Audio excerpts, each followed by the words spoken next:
Time to wake up. It's Saturday morning. Find some milk and cereal. Grab a bowl and spoon. No, a bigger spoon. Head to the living room and take a seat on the floor while Joseph and Chris present to you Saturday Morning Cartoon! Hello everybody and welcome to Saturday Morning Cartoon Boom! Oh man, it would have been awesome if the thunder struck, like right there. It's thundering where Joseph is. It is thundering hard, yeah. Oh man, missed opportunity. Come on, thunder. Anyway, this is a show where we wake up with a Saturday morning sun, or storm in this case, plop down in the living room floor with a big bowl of sugary cereal and watch all your favorite cartoons, both old and new. I'm Joseph. And I'm Chris. That's thunder. That wasn't my mouth. That was real thunder, not Chris's mouth at all. Super real. And this morning, we watched Freakazoid with an exclamation point. You have to put it there or else it loses all effect. Yeah, you can't pull it up on IMDb without the exclamation point. It'll just say, nope, you're looking for nothing right now. Yeah. That's not a real search. Nope, that's not a real word. Did you mean anything else? Did you mean anything? Yeah. Because you got nothing. Anyway, so Freakazoid exclamation point aired from 95 to 97, created by Bruce Timm and Paul Dini, developed by Tom Ruegger, produced by Steven Spielberg under Amblin Entertainment and also Warner Brothers Animation. There were 2 seasons, 24 episodes. They completed 1 full season and like a little bit of the second season before it was canceled due to low ratings. It aired on the WB on Saturday morning, so on the kids' WB. And for a short synopsis, Washington, D.C. has a new defender, Freakazoid. The comedy and sanity never stops when he's around. That's dumb. When he's around. That's the worst pitch I've ever heard. And he's only one of the weird heroes of the series. It's better than a nice tub of good things. Man, that was awful. What? Who wrote this? That's terrible. That was a top billed synopsis on IMDb. Oh, good lord. That's terrible. That's like when somebody writes the best like Laffy Taffy joke. It's still garbage. It's still a terrible joke. So Chris, who are some actors in this show? All right, hold tight because I got a bunch.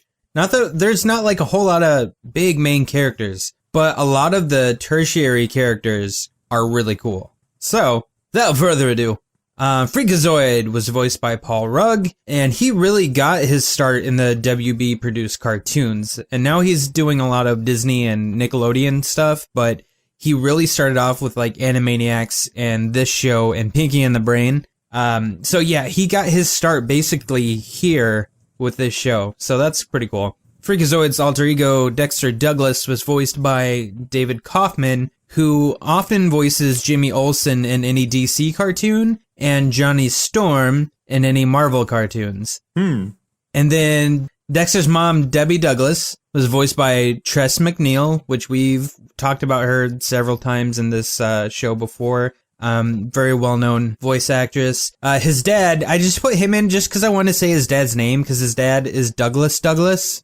which is hilarious. He was voiced by John P. McCann. Freakazoid's girlfriend, Steph, voiced by Tracy Rowe. Cave Guy and Candlejack were voiced by Jeff Bennett, who is better known in his career as Johnny Bravo. He was the voice of Johnny Bravo in the self-titled cartoon. Oh, sweet. And in lots of the other Cartoon Network cartoons. I mean, he had a part in like pretty much everything, but that was his big one, was Johnny Bravo. Nice. The character of the Lobe was voiced by David Warner, who's a famous British actor in television and in theater. So that's pretty cool. Another famous actor, the character Armando Guitierrez, was voiced by Ricardo Montalban, the original Khan from Star Trek. Yeah. Khan! Freakazoid's cat, Mr. Chubkins, voiced by Frank Welker. Oh, of course. The character Roddy McStew was voiced by Craig Ferguson. And the character Sergeant Mike Cosgrove, who's my favorite character of the entire show, was voiced by Ed Asner, which is super awesome. Like, yeah, Cosgrove was the character that I always remembered aside from Freakazoid, because he would always be like, "Hey, Freakazoid, you want to go get a burger from the Steiner?" And like, he would just kind of stop the entire plot, and then they would just go like eat or hang out at a fair and just be hanging out, being buddies, and then he would be like, oh, you should probably go stop this bad guy. Yeah. And then he would get back on track. But that was always my favorite part of the show. Yeah, he's just like, hey, Freakazoid, want to go to the Honey Harvest Festival? And then Right. he's like, do I? And then they would go there, even though Freakazoid was supposed to be saving someone. He would always take a break to go with Cosgrove to wherever he was. And it's real funny because when I was watching this again, I was like, he kind of sounds like Ed Asner a little bit, but there's no way that's him. But yeah, apparently it is. Yeah. Uh-huh. That was him. And it was perfect. It kind of looks like him too. Like the character of Cosgrove looks kind of like Ed Asner. Yeah, it's like he was designed after him. I bet it was too. So it was good. It was really good. So for a few tasty marshmallows out of our big bowl of Freakazoid cereal, Bruce Timm initially intended this to be a straightforward superhero action adventure cartoon with comic overtones, but executive producer Steven Spielberg asked series producer and writer Tom Ruegger and the Animaniacs team to turn Freakazoid into a flat-out comedy. Yeah, they did it. Yeah, Good so job. that kind of drove Bruce Timm away, but it made him take like a really background participation in this show as a whole. So it wasn't, even though it was created by Bruce Timm and Paul Dini, like they, after the fact, really had nothing to do with it once it started airing because it wasn't what they originally intended. That kind of made sense because as we started watching the first episode, like the way it sets up, and there's a specific joke that kind of lends itself, that kind of hinted that they may have had a hand in it. And yeah, like I got that vibe, but then, it went really, really silly, so I can see why they kind of backed away from it. Yeah, I mean, I was thinking the same thing. Like, when I saw that Bruce Timm was attached to it, I was like, really? I don't see it. And then it makes sense now after reading that. Yeah. Also, Dexter Douglas, his name is derived from other superhero alliterative names like Bruce Banner, Peter Parker, ones that have two of the same letter. Oh, that makes sense. Mm-hmm. Yeah. Emmett Nervind, the weird looking guy with like the long, like strained neck that you see in like the opening credits and stuff. Yes. Yeah, he's like a hidden Where's Waldo type character in the series. And he will be placed throughout the episodes. And then at the end credits, it always tells like how many times he appears in an episode. Really? Yeah. So it's like almost like a seek and find of that dude, Emmett Nervind. He's so creepy looking. Yeah, he doesn't do anything, doesn't really say anything. He just kind of is there in the background. And you just he doesn't really I don't think he ever really moves much, and he never talks. He's just this really creepy looking dude. Yeah. For any kids who want to try this at home, the sequence of keystrokes that triggers the bug in the Pinnacle chip responsible for turning Dexter Douglas into Freakazoid is, and I quote, @ left bracket equals sign G3, comma 8D right bracket right slash ampersands FBB equals minus Q right bracket left slash HK percentage FG. And that happened because the cat Mr. Chubkins walked across his keyboard. Yeah, of course.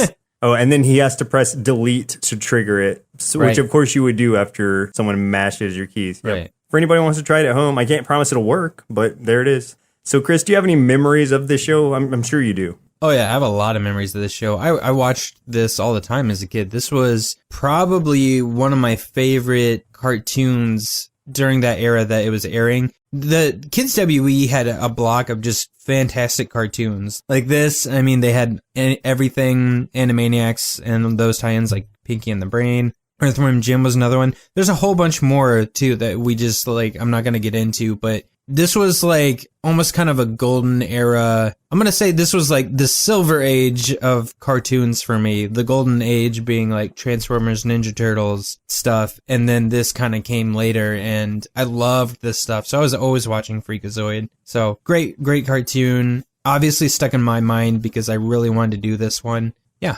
good things, stuff, watching. Good things in the stuff and the watching.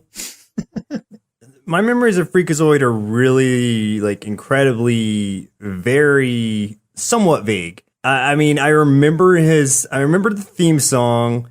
I remember him being all in red, and I remember him doing, like, heavy impersonations of Jerry Lewis throughout the show. But past that, I mean, I wouldn't have been able to tell you much about the show as a whole. Even after watching a few episodes, I'm still just like, what? Like, I don't necessarily know what the plot is or what's going on or what his powers are or anything. I guess he's strong. I know he can't fly. There's not a whole lot of plot that I'm aware of. Does he say freak in to transform back or freak out to transform back? He says freak in to transform back into Douglas Dexter. or Dexter. Yeah. And freak out to turn into Freakazoid. That makes sense. Okay. Because he's letting the freak out. Oh, of course. I remember the show, but not too much. It wasn't my favorite show back then. But let's go ahead and jump into the 3 episodes we watched for today's show. Very first episode, highest rated episode, and finally, random listener chosen episode. Order may vary depending on how these episodes fall chronologically, but of course, we have to start with the very first episode being, well, it's kind of a 3-parter, 5-Day Forecast, Dance of Doom, and Handman, Season 1, Episode 1. These episodes have just like a whole bunch of little segments. At least some of them do. It's just kind of a mishmash of stuff. And sometimes they'll have a theme that kind of carries through each one of them. But this one was just kind of like all over the place, I think. Yeah, this was enjoyable. Was madness. I love the intro, the weather thing, where it's just Freakazoid just saying all these terrible things like earthquakes, explosions, tornadoes, and he's all dramatic and he like just screams, and then he's like, and that's your weather forecast. And he's like actually just giving the weather report on the news. That's a weird way to open the series, but I guess it kind of gives you a tone of what to expect, which is the unexpected. Expect the unexpected. That kind of jumps us over to Dance of Doom, the main part of this this episode, which is it has the monkey, or not monkey, he's a cave guy who is just a very he's a very literate, well-spoken caveman who's kind of waspy.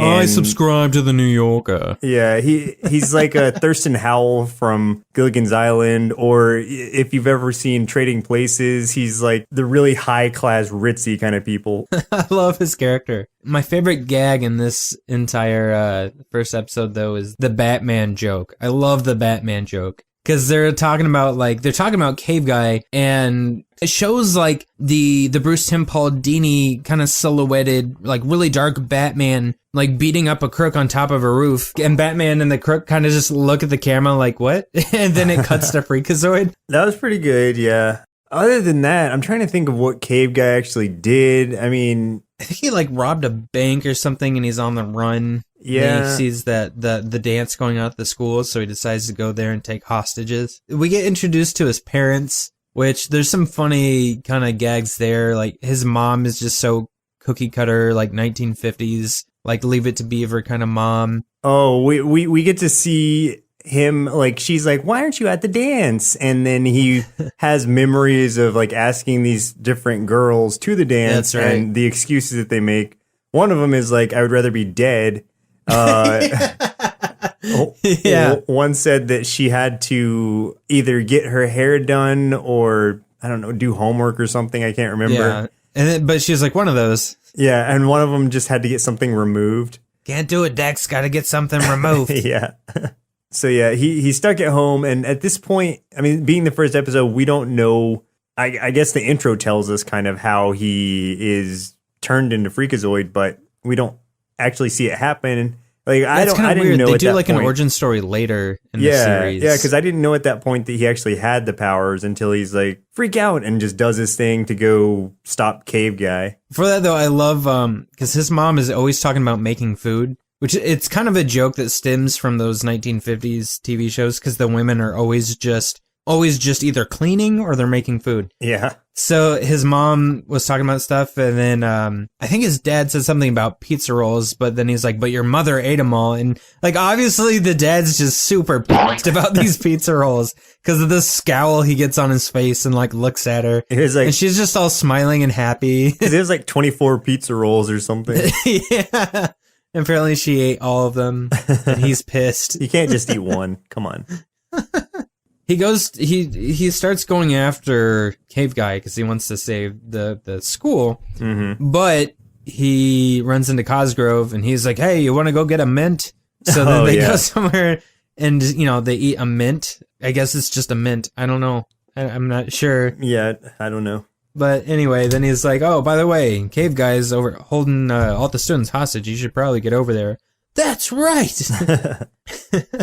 Another thing that they did that really has no big impact on the story, but they do a callback later that pays off, and I thought it was funny, was during that time period while they're eating their mint, they show this creepy guy in a trench coat and a hat walking around with this pocket watch, this mystical pocket watch, and he goes to a pet store, and his pocket watch has the power to turn beavers into gold. Oh yeah. I mean, and that's kind of it. They make it sound like it's going to be something sinister is going to happen later, but basically just what happens is Freakazoid ends up beating Cave Guy, but then this guy comes out of the woodwork and he's like, do you want to see something mystical and strange? And Freakazoid's just like, no! And just starts yelling at him, and the guy gets like so like scared, and he's like cowering and like trying to crawl away, and Freakazoid's just like ripping him a new one, just yelling at him and all kinds of crap. Yeah, something funny about that is originally he was just supposed to say no and that was it, but then the guy who played Freakazoid just kind of went on a tangent and they kept it all in. Yeah. Oh, that's perfect, because that was hilarious. Like, that was a really, really good gag, too. You know, that to me, like, that was kind of annoying to me for some reason. I don't know if I was tired when I was watching the episode, but I was like, come on, just wrap it up.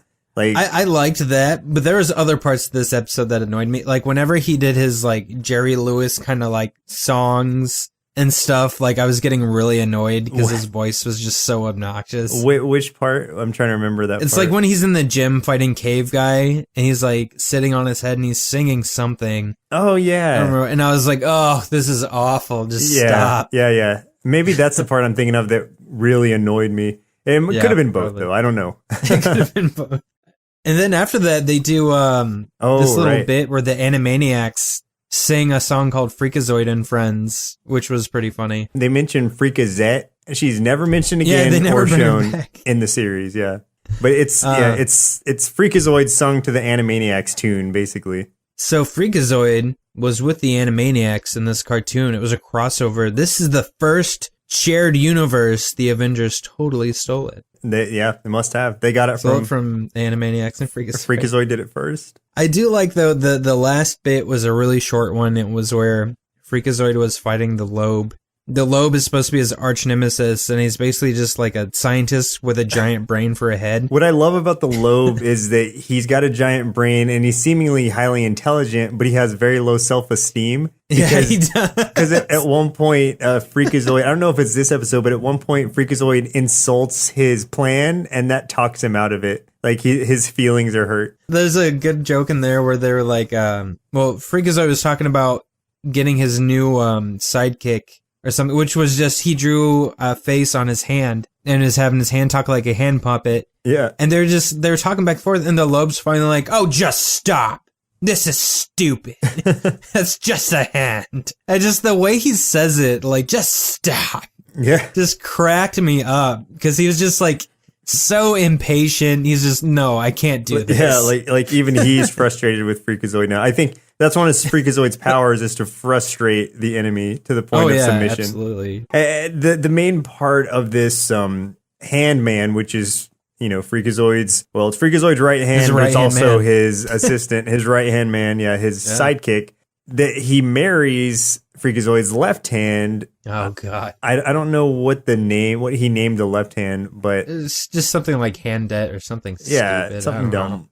That part was stupid. Maybe hand woman. And that lasts a really long time though. Oh my God. Like that takes up a huge chunk. It's like 5 minutes of that. It really is. Just his hands kissing and then getting married and then kissing some more and then going through an entire scene of that. And that's the point where I'm like, just like the other parts where he's singing songs and stuff like were annoying me. I was like, man, come on, just wrap this up. Like this could have been so much better if you just made it a quick gag, but instead it turned into a thing. And that's where it became like they overdid it, I think, on that part. Yeah, I agree with that for sure. So that brings us to the second episode, which was chosen by Chris, and I'll ask him why in a second. Candlejack / Toby Danger and Doomsday Bet / The Lobe, Season 1, Episode 2. Chris, why'd you choose this one?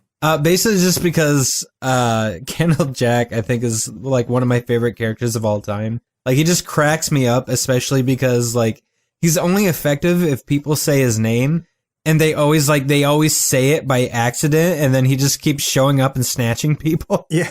I'm not sure what his main like motive is, but his thing is he's like a creepy fairy tale-ish kind of like urban legend thing. Like if you say his name, like a kid says his name, then he shows up and ties him up with a rope and just carries him away. Yeah, never to be seen again. I guess that's what the kid says. You don't see it happen at all. You see him get tied up, and then they're all just kind of in a line, and he has to go like rent a bus or something because he's never captured that many. He's never captured that many people at once. Basically, like, everyone's stupid and they keep saying his name. And at one part, he's like, I'm going to need more rope. Yeah. He even comments on it where he's like, you're not a very bright bunch, are you? And the thing that I remembered about this was, like, the Screamo-Vision thing. Where they're like, this is presented in Screamo-Vision. They basically give you cues when to scream, and you'll just hear a voice go, scream. Yeah. And then you just hear all these people screaming and stuff like that. Like, the first clip is just like an old movie of this woman screaming with her hand over her face and stuff. And yeah, like I think that's funny. They do a couple episodes similar. There's one called like Relaxovision or something where I remember something like dire would be about to happen. Then it would just show like an aquarium with fish, and it'd be playing this like really mellow music, like do do do do do, like elevator music. Yeah. Basically. But I always, like, those were my favorite jokes that they did in this show. So I had to pick one, and I love Candlejack. So I definitely wanted to get one with him in it.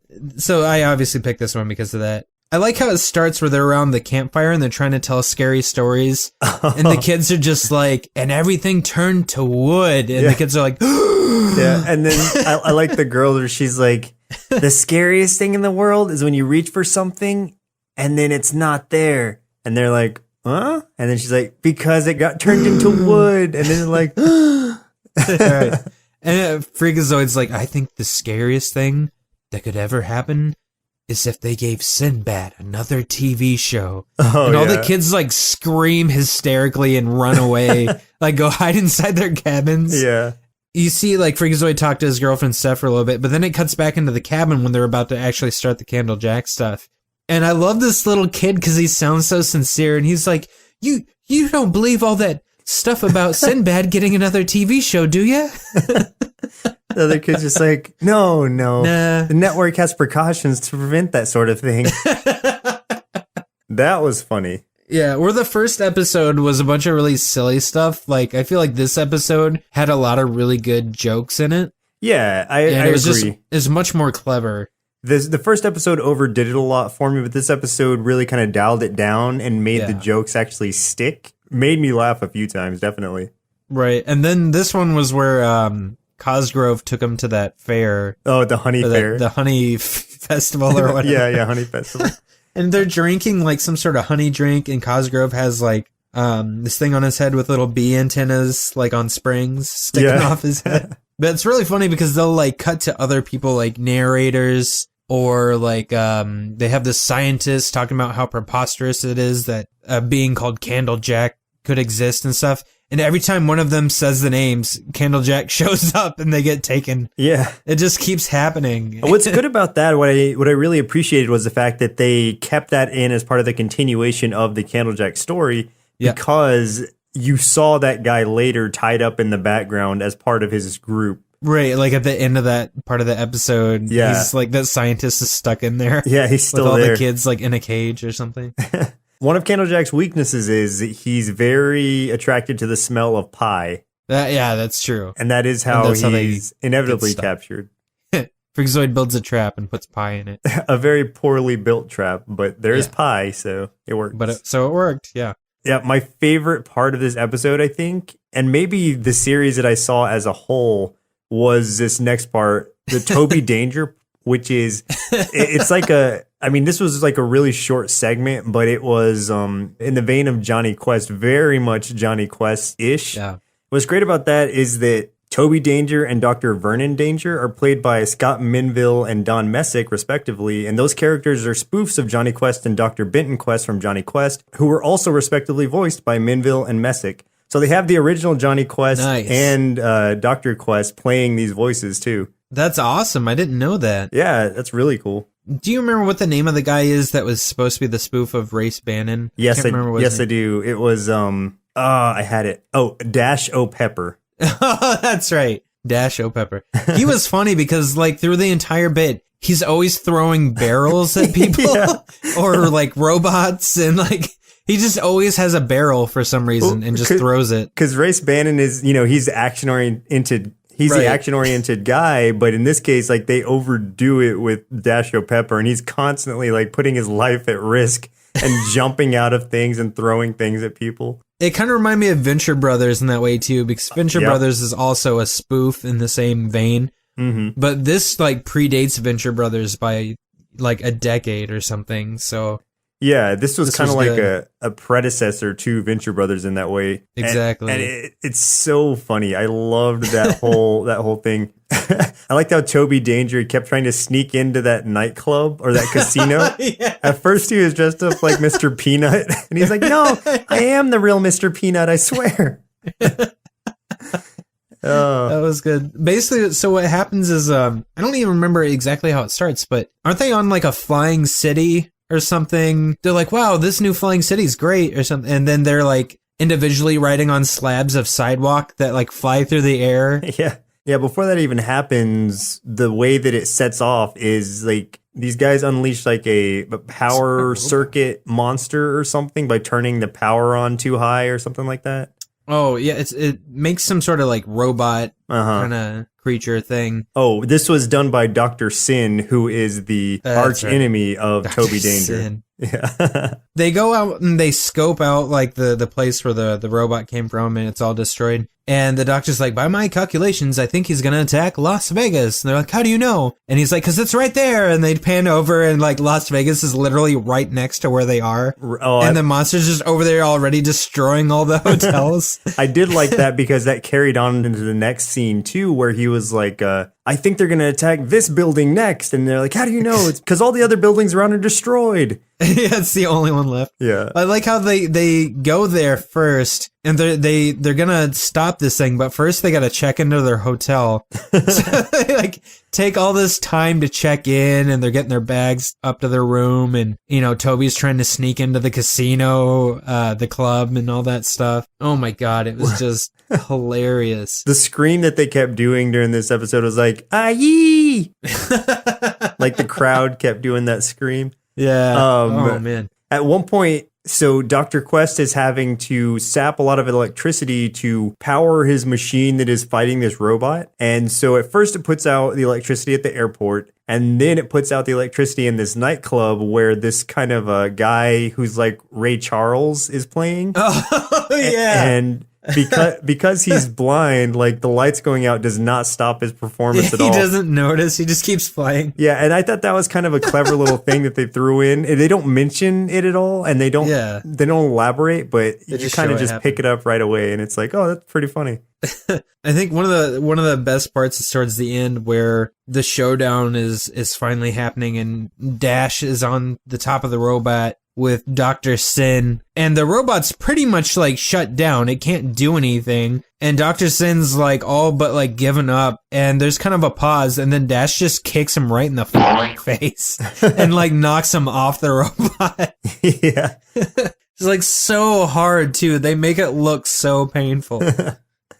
I like how in that part before that, Dash throws that barrel at the robot's face. At the robot. Yeah. He's just always throwing. He even throws whenever was it Toby's sister is in the casino and somebody starts giving her trouble, he just throws a barrel and hits the. Oh, it's because Toby gets put in like a jail. Oh, that's when she's like, all right, I'm going to roll the dice. And if I win, Toby goes free. And if you win, you can keep him. And then she rolls the dice, and all of a sudden, he's just like, heads up, you heathen monkeys, and throws a barrel at him at the table. And it breaks the table in half. Yeah. The dice go flying everywhere.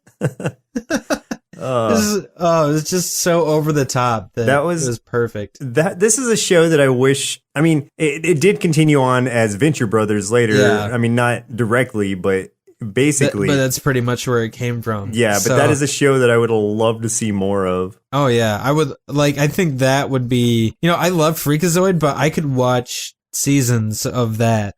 Seasons of Toby Danger. Yeah, that would be awesome. Love to see more Toby Danger. Well, I guess that jumps us over to the last part of that episode, which is the Lobe, where Freakazoid is getting a lobotomy, or about to get a lobotomy in front of a giant crowd of people, or giant crowd of villains. It's real short, and all it is the Lobe is saying he's going to see what makes Freakazoid tick. And of course, that opens up for a gag where he opens his head up and there's a bomb inside, a ticking bomb. A ticking bomb. And then I think even Freakazoid, even explains the joke after it happens. Yep. And he's like, yeah, I got it. And then he just like darts away and explosion. And I think that's the end of the episode, right? It is. Poor Lobe. For an arch nemesis, he's really not very effective. He isn't, but he's hilarious. Oh, yeah. I love his low self-esteem.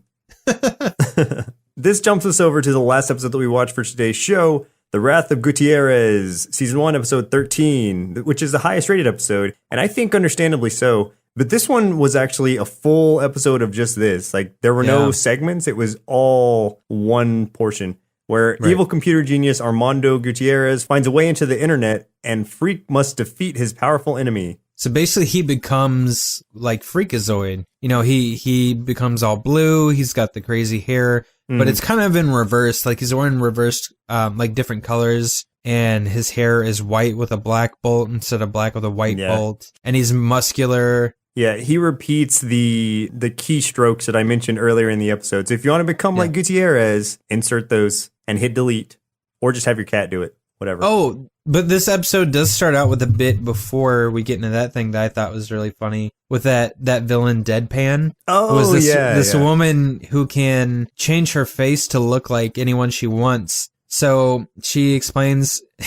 And she's very deadpan when she talks, hence her name. And she explains her plan to impersonate Freakazoid and then take over Washington, D.C. and no one will notice. So she makes her face look like Freakazoid and she's wearing this costume. And then she's like, haha, no one will notice. And then Freakazoid walks by and he's like, hey, Deadpan. She's like, rats. And then she goes, oh, never mind. Yep. And then that's it. One of the faces that she turns into, well, she turns into Barbra Streisand, she turns into Princess Diana, but she also turns into Hillary Clinton at one point. Oh, yeah. So that makes it kind of a modern thing also, I guess. Yeah. It's still like, it's still relevant in a way.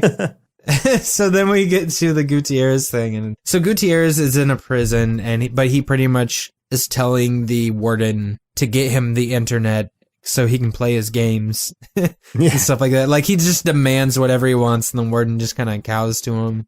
So then it goes to Freakazoid and Cosgrove are one of those medieval knights jousting tournaments where you're, like, eating the food in the stands. Oh, yeah. Cosgrove's just like, I love jousting. He's just the best character ever. He is. Oh, no. He said, I love jousting so much, I wish I could marry it. Oh, yeah, that's right. I wish I could marry jousting. Oh my god. And he also mentions Star Wars at one point in this episode. He does, and then he mentions another movie at the end. Oh yeah, we'll get to that. He's Cosgrove is very into like movies and pop culture, like which he subtly like he'll give hints every once in a while because he's always talking about movies. Uh-huh. And it's not the first time that one of these episodes ends with a gag where he's like, I've got one question. Then he'll ask some sort of pop culture reference or movie reference that has nothing to do with the episode whatsoever. Real quick, when so when they're at the jousting tournament, Freakazoid starts like literally freaking out, like he's almost glitching in a way. So Cosgrove takes him to the hospital, and when the doctor's like, I'm not sure what's wrong, he seems fine. Cosgrove's like, why don't you put some leeches on him? And he's like, I've got some in my car if you need some. I did write that just down. So random. And before he gets him to the hospital too, he stops to get some fast food. And he's even telling the people in the fast food, he's like, and make it snappy, I gotta get Freakazoid to the hospital. Yeah. And then like he forgets to ask for something and he goes back and like orders something else and then drives him to the hospital. Okay, that's a good example of what the first episode should have done, where it's carrying on something for a little long, but in a funny way. Like, the length of this made it funnier, not too long to where it wasn't funny anymore. Right. So I really liked that part too. So basically, they introduce Roddy in here. Like, he's obviously already been seen a few times in the show. Mm-hmm. That's the first time that we saw him in these episodes. And Roddy's basically like a mentor sort of to Freakazoid. Yeah, he's like the Obi-Wan of Freakazoid. And he's just a really angry, like, Scottish dude, basically. And I think at some point, he becomes like Freakazoid also, I think. So he's like a Scottish Freakazoid thing, like later on. But yeah, he goes and just ends up living in the internet and stuff. So what Roddy has to do is sneak Freakazoid into, well, Roddy is like the master of cruddy exposition, or he's always made to explain the episode out. So what's happened is that Guitierrez is inside of the internet messing with Freakazoid's like power. He was like messing with the power that Freakazoid has, and like basically he was kind of draining him of his energy. Yeah. Basically. So the only way to stop him was for Freakazoid to go into the internet and confront him. And Roddy was trying to help first before Freakazoid had to go in, but he got shut out of the internet. Yeah. Because I guess you can do that.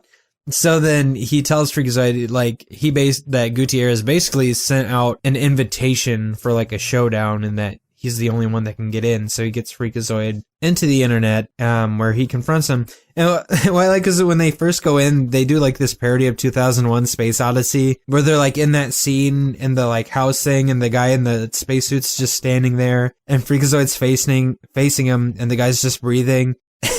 And it's just, that really weird, eerie, creepy scene. But then he's like, "Can you tell me where the bathroom is?" And Freakazoid's like, "I don't know." And the guy's like, "Shoot." And then just walks away. Yeah. One thing I like is that Freakazoid constantly calls Guitierrez a weenie. That's exactly what I was about to say. He's always like, "I'm not the weenie, you're the weenie." A weenie. You are the weenie. Yeah. He takes so much offense to that. It's great. His other fun thing is like Guitierrez, when he laughs about something maniacally, he goes, "Laugh with me, laugh with me." Yeah. Yeah. So it's okay. Almost like if you've ever seen the show Reboot, what happens is that Guitierrez puts Freakazoid inside of a game called The Amazing Castle game, one that he plays in prison, and what he's having to do is go and hunt down these random items and solve these puzzles. It's a puzzle type game in order to find the key to unlock this bracelet that Guitierrez forces him to put on that will delete him from existence. Yeah. So like he goes through the things, and of course, because he's the hero, he finds everything and he gets the brace off in time, but then it leaves them to like fight. And I don't remember exactly what happens, but Guitierrez like eventually like falls, and he's hanging on by one hand, and he's trying to plead with Freakazoid, and he's like, "Would you let your father fall?" And Freakazoid's like, "You're my father?" And he's like, yes. He's like, "Then who's my mother?" And he starts naming random women. Just like, random celebrities and stuff like that. And he's like, "No, I don't think so." Yeah, so that's good. And then basically Guitierrez finally falls, and we're left with Freakazoid gets reunited with like Roddy and Cosgrove, and they're walking somewhere, and Cosgrove's like, asking him questions about what happened to Guitierrez, and he's like, "I've just got one question. In that movie Congo, how do you tell which one's a monkey and which one's a guy in a monkey suit?" Yeah. And then it just ends with them watching the movie Congo, and Cosgrove's trying to guess, and he just constantly getting it wrong. Oh yeah. That's good stuff. That was pretty funny, the end of that one. But looks like it's about time we let our inner kids freak out and see what they thought of Freakazoid. All right, I typed in the sequence. I'm going to hit delete and get my little guy out here. Freakazoid is one of the best heroes ever because he gets to wear pajamas whenever he wants to, and he has lightning bolt hair and pretty girlfriends, even though she probably has cooties. But Freakazoid does get annoying sometimes when he sings, but the villains are really funny, and they're my favorite part. So I gave this show 4 bowls of Freak Out cereal out of 5. Joseph, who's your favorite bad guy? Mine was Candlejack, but don't say his name because then he... No!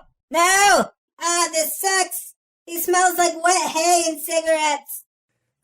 Chris, are you okay? Oh well. After watching even an episode or two of Freakazoid, it was very apparent how heavily it relied on slapstick and breaking the fourth wall. Almost too heavily. I get what it was going for, and don't get me wrong, there were parts that did make me laugh. The real standout characters being Cosgrove and the whole Toby Danger bit. but I also felt that it borrowed a bit too much from its predecessors. Given the choice between watching the rest of Freakazoid and trying to figure out whether the monkeys on Congo were real or just guys in suits, I'd probably opt for the latter. I'll give Freakazoid 3 big bowls of candy Applejack cereal out of 5. I didn't dislike it, but I don't think I'll be jumping on the cult bandwagon anytime soon either. Freakin'! Good job, kids. And, well, I don't know what happened to my kid. Obviously, he's still alive because I would be gone. So, do you have any final thoughts on Freakazoid? Final thoughts. I mean, kind of like the kids said, I thought it was okay. There were some standout parts, and maybe I just got really tarnished by the first episode. I guess hitting my wrong button so hard, but the rest of it, yeah, it was good. There were some really funny parts in the last episode as well, and the second episode, I enjoyed all the segments of it. So it could be unfair to judge it based on just those 3, but this is what we had. But if it continued based on what the second episode had to offer, then I think I could probably up it a few points and I would probably enjoy it a whole lot more. But if we get more of what the first episode gave us, then it's just not the show for me. Yeah, I get you. Yeah, that first episode was kind of a train wreck. But the other 2 were pretty good. And from what I remember, most of the show was more similar to those other 2 episodes. Especially like the Screamo-Vision thing. Like I said, they did a couple different versions or different takes on that sort of idea, and some of them would play out throughout the entire episode. It would just keep revisiting that stuff, and I always thought that was really funny. But, you know, I enjoyed it. Freakazoid to me is kind of like kid-friendly Deadpool. Like, he's just absolutely ridiculous and funny. And I just now realized that I swear to God, the Incredibles suits are based off of Freakazoid's suit. Because it's pretty much just the red pajamas with that like black and yellow icon in the middle, and that villain's hair kind of looks like Freakazoid's if I remember right. You know what? Like the style. Something else just to point out real quick is that Freakazoid's suit, and I guess Freakazoid in general, his character, a lot of it was inspired by Madman. It was an Image comic made by Mike Allred. Huh. And there weren't ever like legal pursuits of it, but Bruce Timm initially came to Mike Allred and said that, you know, he was heavily inspired by Madman when making Freakazoid. Mike Allred was upset that he never got any credit for or inspired by things, and the main stick out being the exclamation point on his chest, and that's what kind of really, I guess, upsets Mike Allred to this day. It's kind of a crazy thing. I mean, it wasn't a huge deal, obviously, because there was no lawsuit or anything, but it was something that definitely annoys him. I could see that. And maybe the Incredibles are more based from that thing than Freakazoid, but there's a big, like, there's a lot of similarities there. But anyway, even though, like, Freakazoid is the main character, my favorite part about it was more of, like, the villains. Kind of like Batman has the cool rogues gallery. This one had just a whole, like, basically that same thing, but all the villains were just really goofy and hilarious. Caveman was hilarious. The Lobe is awesome. And like Little Chris mentioned, my favorite one was Candlejack. And, oh crap, I said his name. You already stole the younger me. Doesn't that count? Son of a... Okay, well, anything else about Freakazoid? Nope. Well, listeners, it looks like our milk supply has now run dry, so it's time for us to say goodbye. And next week, we'll be watching... Arthur! Seriously, can someone, like, get me out of this rope? Once again, I'm Joseph. And I'm Chris. And we'll see you, or at least I will, next Saturday. Oh. Presented by Nerdsloth. A place for lazy nerds. If you like what you heard, consider donating at patreon.com/nerdsloth so we can continue bringing you quality shows.